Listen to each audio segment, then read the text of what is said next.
பச்சை சமையல் கிச்சனில் என்ன பண்ண போகிறோம் அப்படின்னு பார்த்தீங்கன்னா, இன்றைக்கி வந்து எல்லாருக்குமே பிடிச்ச வயிற்றுக்கெல்லாம் வந்து ரொம்ப லேசாக இருக்க மாதிரி ஒரு சூப்பரான ஒரு சந்தகை தான் பார்க்க போகிறோம். இந்த சந்தகை பார்த்தீங்கன்னா நல்ல மிக்சிலேயே நம்ம மாவு வந்து புழுங்கல் அரிசி எடுத்துகிட்டு நல்லா ஊற வச்சுட்டு நல்லா மிக்சிலேயே அரைச்சிக்கலாம். அரைச்சிக்கிட்டு நல்லா மெத்துன்னு இந்த சந்தகை வந்து நல்லா டேஸ்ட்டாக ஈஸியாக எப்படி செய்யலான்ற இந்த வீடியோவில் போய் பார்க்கலாம் வாங்க.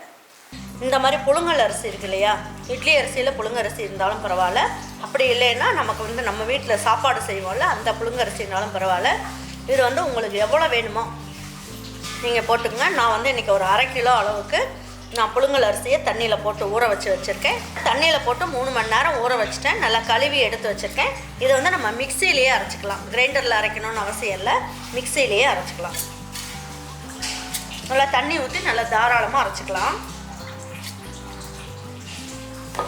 இதுக்கு மெஷர்மெண்ட்லாம் ஒன்றும் கிடையாது. உங்களுக்கு எந்த அளவுக்கு இடியாப்பம் வேணுமோ அந்த அளவுக்கு நீங்கள் போட்டுக்கலாம். பாருங்கள், சந்தகைக்கு நல்லா தண்ணி ஊற்றி நல்லா மாவு அரைச்சாச்சு.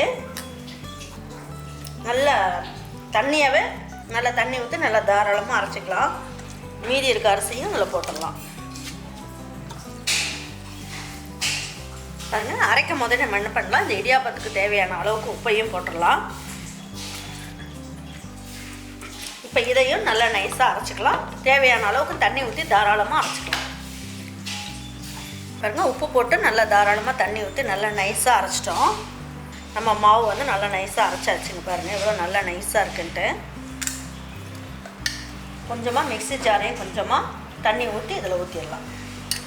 பாருங்கள், இந்த அளவுக்கு நல்லா கலக்கி விட்டுறலாம். ஏன்னா தண்ணி ஊற்றிருக்கோம் இல்லையா.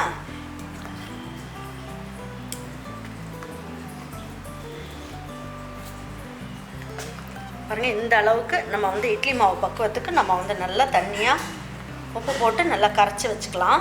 பாருங்கள், இந்த மாவு வந்து நம்ம புளிக்க வைக்கணும்னு அவசியம் கிடையாது. இந்த மாவில் உடனே நம்ம என்ன பண்ணலாம், இட்லி ஊற்றிடலாம். நீங்கள் துணியெல்லாம் போட மாட்டிங்கன்னா எண்ணெய் தடவிட்டு நீங்கள் போட்டுக்குங்க.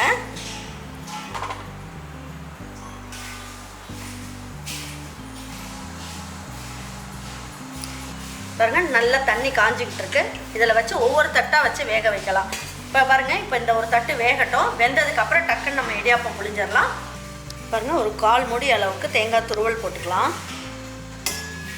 தேங்காய் பால் புளியறதுக்கு இப்போ சந்தகை புளிகிறோம் இல்லையா, அதுக்கு வந்து நம்ம தொட்டுக்கிறதுக்கு வெல்லம் பாகும் வச்சுக்கலாம். 3 ஏலக்காய் போட்டுக்கலாம். பாருங்கள், நம்ம அரைக்கும் போது நம்ம என்ன பண்ணலாம், நாட்டு சக்கரை ஒரு 3 ஸ்பூன் போட்டுக்கலாம். 1/4 மூடி தேங்காய்க்கு 3 ஸ்பூன் அளவுக்கு நாட்டு சக்கரை போட்டுக்கலாம். இப்போ என்ன பண்ணலாம், பல்ஸில் போட்டுட்டு கொஞ்சமாக தண்ணி ஊற்றி நல்லா கெட்டிப்பாலாக எடுத்து வச்சுக்கலாம். இது நல்லா ஒரு அதாவது நாட்டு சக்கரையில் ஏதாவது தூசி இருந்தாலும் என்ன ஆகும், நம்ம இதிலே போட்டு நம்ம அரைச்சிட்டு வடிகட்டுறதுனால தூசி எல்லாம் போயிடும். இந்த மாதிரி நல்லா புழிஞ்சு எடுத்துகிட்டு இன்னும் கொஞ்சம் மட்டும் தண்ணி ஊற்றி மறுபடியும் அடித்து மறுபடியும் வடிகட்டிக்கலாம். நல்லா திக்காக இருக்குது பாருங்கள் தேங்காய் பால். பாருங்கள், தேங்காய் பால் நல்லா சூப்பராக வந்துருச்சு. பாருங்கள், கலர் மட்டும்தான் நமக்கு வந்து கொஞ்சம் வித்தியாசமாக இருக்கும், ஆனால் டேஸ்டெல்லாம் நல்லா ஜம்முன்னு இருக்கும். இப்போ ஒரு 5 நிமிஷம் ஆயிருக்கு. இப்போ இட்லியும் நல்லா வெந்துருச்சு. பாருங்கள், சாதாரணமாக இட்லிலாம் வேக வைக்கும் போது வாசனை வரும் இல்லையா, அதே மாதிரி வாசனை வரும். 5 நிமிஷம் வெந்தாலே போதும், சூப்பராக வெந்துடும். இப்போ வாங்க, இப்போ எடுத்து வச்சு எப்படி சந்தகை புளியலாங்கிறத பார்ப்போம்.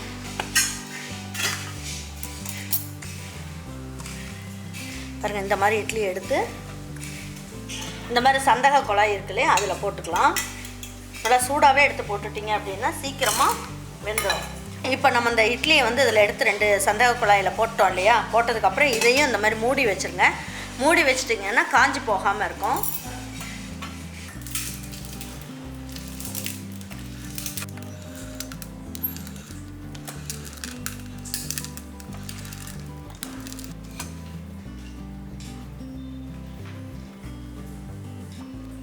பாருங்கள், இந்த மாதிரி தட்டில் வந்து நல்லா வந்ததுக்கப்புறம் நம்ம என்ன பண்ணலாம், இது நல்லா பஞ்சு மாதிரி இருக்கும். இந்த இடியாப்பம் பார்த்திங்கன்னா நல்லா பூ மாதிரி இருக்கும். இதை வந்து என்ன பண்ணலாம், ஒரு ஹாட் பாக்ஸில் போட்டு வச்சிடலாம்.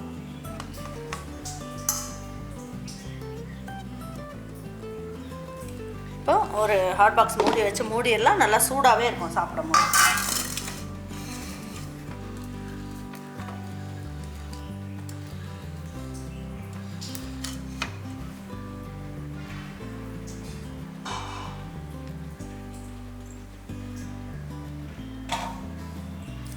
பூ மாதிரி இடியாப்பம் நல்லா சூப்பராக வந்திருக்கு பாருங்கள்.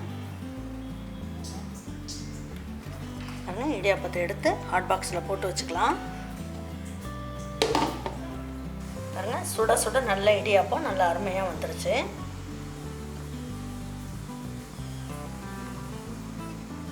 பூ மாதிரி சூப்பராக வந்திருக்கு. இப்போ இதுக்கு என்ன பண்ணலாம், நல்லா நாட்டு சக்கரை போட்டு நல்ல ஒரு தேங்காய் பால் போட்டிருக்கோம், அதையும் போட்டுக்கலாம். அப்படி இல்லைன்னா வெள்ளை பாகு இருந்தாலும் நீங்கள் அதை போட்டுக்கலாம். அதுவும் ஒரு சிலருக்கு பிடிச்சதுன்னா அந்த மாதிரி செய்யலாம். ரெண்டுமே வேண்டாமா எனக்குன்னா தேங்காய் திருவி போட்டு நல்லா சர்க்கரை, நாட்டு சர்க்கரையோ இல்லைன்னா வெள்ளை சர்க்கரையோ போட்டு கொஞ்சம் நெய் கொஞ்சம் போட்டு சாப்பிடுங்க. சூப்பராக அருமையாக இருக்கும். நம்ம வீட்டு மிக்சியிலேயே இந்த மாவு அரைச்சி நம்ம அருமையான சந்தகை செஞ்சாச்சு.